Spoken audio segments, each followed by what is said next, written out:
Hello and welcome to the Paul Weller Fan Podcast. I'm Dan Jennings, and on this episode, a true legend of British folk music, a trailblazer whose influence stretches far and wide, from the 1960s folk revival right up to modern collaborations with the likes of Paul Weller. Carthy MBE joins me on the show. We'll talk about Lal Waterson's original 1972 recording of Never the Same, which Martin played on, one of the songs that Paul Weller has just reworked for his upcoming covers album, Find El Dorado. We'll talk The Imagined Village, right back in 2007, which featured Paul, Martin and Eliza Carthy. More recently, we talk True Meanings, that incredible album from Paul Weller in 2018, and a song called Come Along, which featured Martin Carthy and his good friend and former podcast guest, actually, Danny Thompson. Not just a collaboration, but for Paul Weller, a dream realised. And here's something truly very exciting as well, marking both his 84th birthday and a full circle moment in his musical journey, a brand new album from Martin Carthy called Transform Me Then Into a Fish. A cracking conversation to come over the next 20 minutes. Let's get into it. Martin Carthy, thanks for joining me. Nice to be here. Thank you for joining me. This is a real honour, man, I have to say. Before we get into Mr. Paul Weller and we start talking a bit about him and your connections with him, let's talk about your new album, because we don't get to say that very often. A new album from Martin Carthy. It's a fact. It's quite a rare thing, isn't it? Yes, but it all sprang from an idea that somebody else had, that, it's 60 years since my first album came out. And the initial idea was to just re-record everything. But that ground to a very swift halt, because there's all sorts of other stuff that I've been learning up and practicing, certainly in private. But that's the way the world is at the moment. And I can moan about it and do. But when I get to do a gig, there's nothing like doing a gig. I love the fact that you say, here we are 60 years, like you say, since that debut album, and you're talking about still practicing. Well, you do. It never stops, right? It's a never-ending idea, and it's what makes this job so fascinating, so wonderful, so bloody brilliant. Thank God, you don't stop learning. There's so much more to find out. It's a vast field. How did it feel then? So when you started, did you listen to those songs again? Did you listen to that debut album again in that way? Oh, yeah, because the songs change. One or two songs I've picked up on in the last, 4 or 5 years, like High Germany, I've dropped from my repertoire, and I was examining past repertoire and came across that one. I thought, why the bloody hell have you dropped that one, you fool? And I immediately engaged with that one song again, and just fascinating. The ideas started colliding with one another. So it was never going to be that easy. Just to say, okay, I'll take all those songs from that first album. The thing for me with you, and I guess this is true of folk music generally, but it's always seemed to me that your music has always been about reflection and renewal, because a lot of songs are really old songs, but you've constantly wanted to keep moving folk music and moving your music forward in a way, right? Folk tradition is a mobile beast. If you stop thinking, it just moves away quick as a flash, which has been one of my anxieties over the last few years. People are apparently not terribly interested in what I do. I and my fellows who are 70 plus or 60 plus, it's not that easy. And if you're committed to it, which I was and am, you're in trouble. It's an exciting notion, and it kept me interested for the last years. It's a great job, this one. It really is. Best job in the world, I keep saying to people. Really is. Well, I've been lucky enough to spend a couple of days with the album since I've got my copy, and we're already on to, they've had to reprint the vinyl, haven't they? It's become already so successful, Martin, as we knew it would be, right? But obviously one of the things that changes over so much time is as we get older, your vocals get changed, and you can't really kind of compare the two side by side in a way, these two albums, but it's a beautiful listen, man, I have to say. Oh, thank you very much. We together worked very hard on it, Eliza and I, and Ben, sorry. And it was absolutely wonderful to do it again and just be taken by surprise again. I did go fossicking a lot and digging about stuff and trying to find old recordings. And the earliest one is One of the Trees They Do Grow High, which dates back for me to about 57 or 58. Wow, gosh, really? Yeah. Honestly, there's a book called The Weekend Book that Penguin published in 2 volumes. The second volume had a big chunk of traditional songs in there, and some of them were sort of junky ho-ho-ho things, but just now and again there's something that just find myself sitting back on the chair and wondering at the age of 16 or 17, what's this? It's an old story. The interesting thing is, I guess with age as well, though, that song takes on a new meaning in a sense, right? You as an older man now, me as an older guy listening to that, like you say, like when you first discovered that, and it comes across when you're singing it, you sing that in a different way now in the sense of you're singing it for a man of experience as opposed to the young guy you were back then, right? That's the way of the beast. It just takes you somewhere else all the time. When I first learned it, I was really excited at finding a traditional song that I had no clue about. You just deal with it and enjoy it. And people used to come up to me in places like the Loft and the Witch's Cauldron. What's that song? Where'd you get that? And I sort of held forth about the Weekend Book, Penguin Book. It was just very exciting at the age of, how old was I, 16, 17? And just about to go and see in the next couple of years, which is an eternity when you're 16 years old. When I went to see Sam Larner singing at a gig, it was in a pub right across the road from what was then the Metropolitan Edgware Road. And I sat and listened to this retired herring fisherman singing songs I thought I knew, but he always had something different to offer. He was very tired because the person who was hosting the programme was Ewan MacColl, who didn't sing at all that night. But he just encouraged Sam to sing, and Sam had been sitting with Ewan at least a couple of days, I think. They probably sang to each other. Everything was focused on Sam Larner, this retired herring fisherman. He'd retired at the age of 61 because of injuries that happened at sea, and he was now 81. Well, I'm looking at this stuff and thinking about Sam Larner. I'm talking about somebody who's my age. He was as passionate about what he had, even though his voice was tired. He just passion communicated like you would not believe. When I just listened to this old bloke sing, and I walked away from that thinking, what is this stuff? What is it? So many of the melodies were to songs I thought I knew a bit about, and I found I knew nothing. Just another world. The kind of songs that this old fellow was singing to me on behalf of all that great big queue of people that were behind it, and walked away from that in a complete daze thinking, what the hell is this stuff, or whatever the hell it is? I'm one of those songwriters. It was literally another world.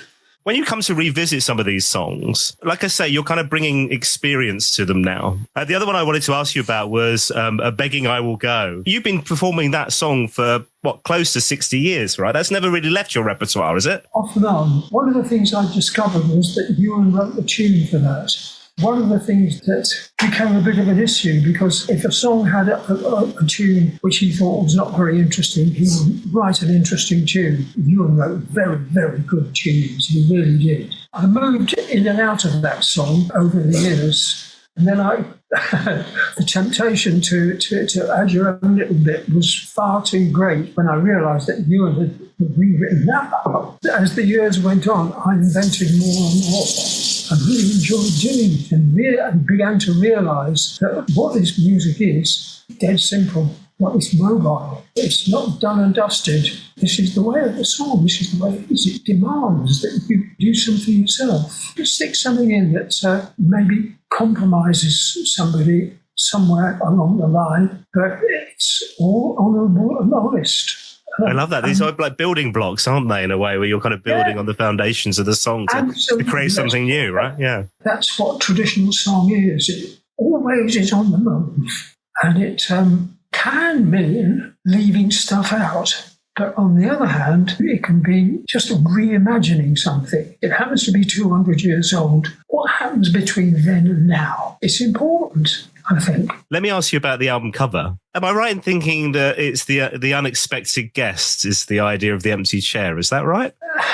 Yeah, I suppose that one hadn't occurred to me. Okay. The empty chair is any other singer who happens to be there over the years.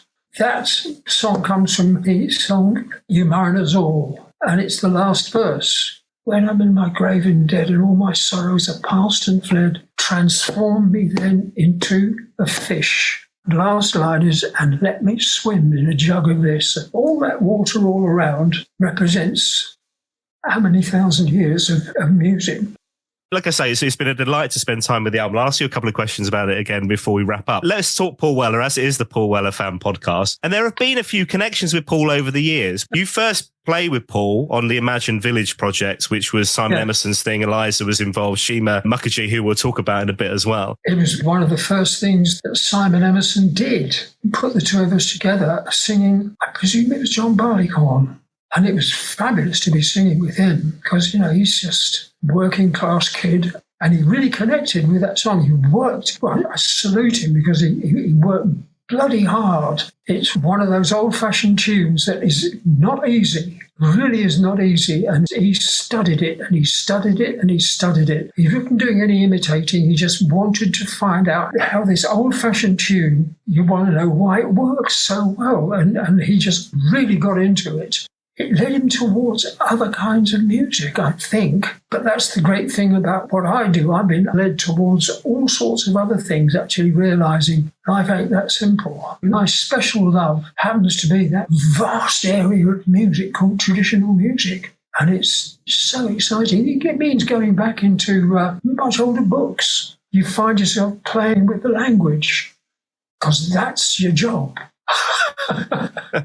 Traditional song is not done when 1890 rolls around. It's not done at all. Let me ask you, I'm going to grab something. Stay there 2 seconds. I'm going to grab something to show you because this was a very special album for me. Let me grab it. Oh, 2018 this was. I don't know if you can see. Can you see this? Oh, yeah. So this is Paul Weller's album, True Meanings, which is, I mean, an unbelievable album. And you got to play on it. So how does this come about? How did Paul get in touch to tell you that he wanted you to play with him? He just rang up and he wanted me to go and play with Danny Thompson, because Danny and I, we have this affair with music, which he passes on all the time. He can play anything. Alas, he's had to stop because, as he puts it, I can't lift Victoria anymore. He's got this very, very big double bass, which he went everywhere with. You know, I used to see him on King's Cross Station wheeling this huge double bass down there, and I thought, oh, blimey. And now he's actually had to stop because he can't. Yeah, he told me that. But I think he said his final recordings were with Paul, which is a beautiful thing. More recently, this was. Come Along was the song that you did on True Meanings with Paul. And let me read you this quote from Paul, because I thought this was really interesting. Again, it's this kind of idea of exploration and wanting to expand your boundaries in a way. Paul said, this album and that song was a chance for me to work with some of my heroes, to be honest. The more I investigated folk, the more I wanted to work with some of its most respected names. Once Danny and Martin were on board, I started writing songs specifically for them to play on. I've known Eliza Carthy for ages, but I was a bit of a latecomer to her dad's catalogue, and it's been fun going back and discovering his old stuff. It's like a never-ending story. Well, that's him. He's a lovely bloke, and he's actually wide open to everything, and it's a big adventure. Well, the whole thing, yeah, that's what music is. It's going to be worth anything. It's going to be a big adventure, and working with him and just admiring the way he operates, wow. He's ready to do it right then and there. He knew who I was. That's about it. But there was what's happened to that relationship is to be heard when he actually sings. But there's a particular song that was written by my sister-in-law, Lal. At one point, and I can't remember exactly when it was, he said, God, I heard one of Waterson's songs recently, and it's a thing called Never the Same. God, he said, I really do like that song. Do you know it? I said, yeah, I played guitar on that one. I said, musically, it's a piece of work. It's astonishing. It took me 3 days to work out, listening to it all day, every day, 2 days, just going into it and sitting opposite Lal saying, is that the chord you meant? Because she has a very odd way of chording stuff, but she has a very clear idea of what she wants. So I sat with her for 2 days and worked out this chord sequence, which blew me away. I've got a bit of knowledge outside of folk music, which is fairly vast stuff. I mean, apart from anything else, doing that did to remind me pretty forcefully that folk music includes jazz. It really does. You know, there it is. It's all waiting there to go boom. You know? And I wrote out the words for him. He said, I've listened to it, and what I need is the words. Can you give me the words? So I said, yeah. Went off the phone. I said, I'll send them straight away. Is that okay? And he said, yep. I said, let me know if you get them. So what I did was I texted all the words for the song, Never the Same. And it's a blinder of a song. Oh, yeah, God. I love this. So this first connection leads to him going, oh, yeah, I've now discovered this song, which was 1972 Bright Phoebus album, wasn't it? So he's digging back in history all the time, isn't he, and looking at stuff. But then he's carried that with him to now do this cover version for the new album. Track number 10 on the album Find El Dorado is Never the Same. So that's a beautiful thing, isn't it? What a lovely story. Oh, it's fabulous. And to hear him singing like that was a revelation. One of the things that I was coming to terms with was the fact that this bloke is first and foremost a musician, and he's got various voices that he can inhabit with ease, and that was one of them. I wanted to hear the result, and he sent me the result, and I was knocked out. The original is an incredible song, like you say. There's so many layers to it. And then Paul's version, I actually got to hear that in the studio when Steve Craddock was there. He played it to me. And I had to ask him to play it again. I was like, this is unbelievable. Because I hadn't heard the original at that point. I was like, what is this? This is unbelievable. It's that magic, isn't it? He sent what he'd done, and I loved it. When you wrote out the lyrics on, did you do those from memory? Memory. I'd lived that song for 48 hours. If you're concentrating that hard on something, it tends to go in. Yeah. It made me realise just what a magnificent writer Lal is. Some of the exchanges between her and me were hilarious. I was inching my way through the song, through the chords that I needed to play, because it was, oh, that's gorgeous. Oh, okay, we'll move on. No, it's not right, but it's lovely. What do you want then? Well, I don't want that, but it is lovely, so I'm just telling you it's lovely. Keep going, and I'll tell you what I did, which I settled on. Because it's the sound of someone singing a song a particular way that fired Lal on. She was very clear. When you hear the original, I'll call it the original for the sake, for the sake of argument. When you hear the original, you think, my God, where is this woman's head at? Wherever it is, you've got a quarter of it now, and this is where the hard bit starts. That's what it was like. The wonderful thing, I think, as well, is the fact that here with Paul's album, you've got this album covers, but for fans like myself, who will discover his album, his interpretations, you inevitably will go looking for the originals, won't you? Or for other versions, go, well, let me find this. So people are going to find this back catalogue and find that extraordinary original, like you say. But isn't that a wonderful thing that we can, it's back to the building blocks, isn't it, in a way? Yeah, absolutely wonderful. Making music is the privilege of a life. You know, it really is the privilege of a lifetime. Yeah. You mentioned the life that you and Norma had together, and your life in music. There's this wonderful celebration that's coming up in September that I want people to know about, not least because people who've been on the podcast are going to be part of this as well, which is the life and songs of Martin Carthy at Earth Theatre. Funny enough, where Paul Weller had his album launch last year or year before. And people like Billy Bragg, Graham Coxon, Shima Mukherjee, who we mentioned earlier on, Peggy Seeger. There's loads of people going to be part of this wonderful celebration, playing with you on stage. I get the sense with people like yourself and Paul Weller actually a similar thing, right? Whilst we as fans and the music industry and so forth would call you legends, I would guess that title maybe doesn't sit comfortably. Does it feel weird to have a big celebration of your life and your music in the sense of a big concert like that? Well, I wouldn't mind a gig. I'll always have a gig. Legends don't get paid. We have got by, but it's getting serious now. I think Liza's very good at organising stuff, so that's what she has been doing. So I'm not complaining too much, but I have done an awful lot of legendary gigs. There's that legacy, isn't there? There's around the family, particularly. It's like, there's so much that you want to kind of put in a kind of time capsule so people are aware of your existence and the existence of this special music and the place of the Carthy Watersons in in history, right? I guess that's part of it as well, isn't it? Very interesting, because I occasionally meet somebody on the train with whom I connected. They're ever so impressed by the fact that I'm travelling by train, which is always was the case. I never learned to drive, so I can't drive. There's a few people around here who will drive me to a gig, and I have to pay them.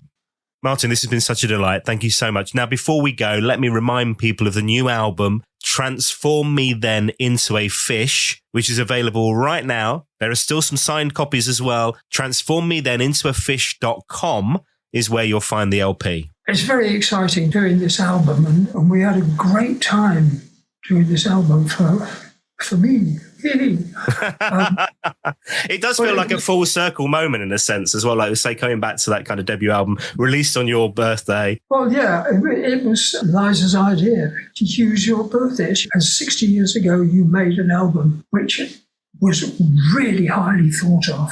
And I've heard some of the tracks, and it depends on what some people have used to illustrate what I was doing in 1965. Some of the tracks are fabulously played. It sounds like nothing else of that time. I have to say, it's kind of really, it was like a proper revelation. It was almost like for the folk revival, a bit of a kind of bomb in the mix in a way, right? Wasn't it? I dedicated myself to traditional music. I just loved it. Most of the songs, I had a couple of attempts at a solo album, and then I just dumped the lot and started again. I got the contract from Fontana and just went and did it. I was very focused. I knew exactly what I wanted to do. This has been such a delight, Martin. I knew it would be. Spending time in your company is an absolute pleasure and an honour. So thank you very much indeed for coming on the podcast. I appreciate it, man. It's a pleasure. Thank you very much. My thanks once again to Martin Carthy. What an honour joining me on the podcast. A lot covered there. You can find out more details in our show notes. We talk Come Along from True Meanings, Paul Weller's 2018 album, a track which featured Martin Carthy on guitar and backing vocals. The Imagined Village. I've put that link for that song in the show notes as well. And the original version of Never the Same, Lal Waterson, a song that Paul Weller has covered for his Find El Dorado album, which comes out this July. And if you want to find out more about Martin Carthy's brand new album and order your copy, you can find that in the show notes as well. The album's called Transform Me Then Into a Fish, and it's available right now. Just head to my website, paulwellerfanpodcast.com. Once you're there, you can head into my store, your official podcast merchandise, or grab a virtual coffee. It's only £3, a little thank you for the free podcast, paulwellerfanpodcast.com. More episodes to come, so make sure you follow, subscribe wherever you get your podcasts from, and share on social media. On the way, Boy George is coming up. We got Amelia Coburn. Declan O'Rourke is going to be here. And Pete Pathides talks the brand new album, Find El Dorado, from Paul Weller, which is coming very, very soon. Follow, subscribe wherever you get your podcasts. Thanks for listening. I'll see you next time.